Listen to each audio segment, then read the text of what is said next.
Hi guys! Welcome to my YouTube channel po. May isa po tayong subscriber po at ito po ang kanyang tanong sa atin. Matagal na akong huminto sa paghuhulog ng SSS contributions ko. Gusto kong maghulog ulit. Pwede ko po ba i-continue ang paghuhulog ko o bagong SSS number po ulit? Maganda po itong tanong guys. Ngayon, sasagutin po natin ang kanyang tanong.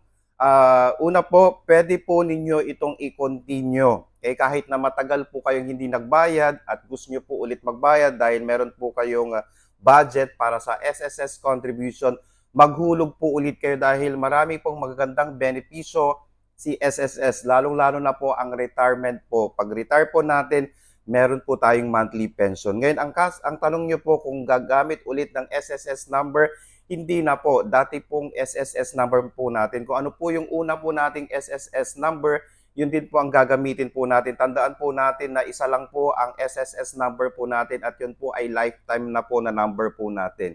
Okay? Sa ating subscriber na nag-message po or nag-comment po, pwedeng-pwede po kayong magtuloy sa pagbabayad ng SSS contribution po ninyo. Okay?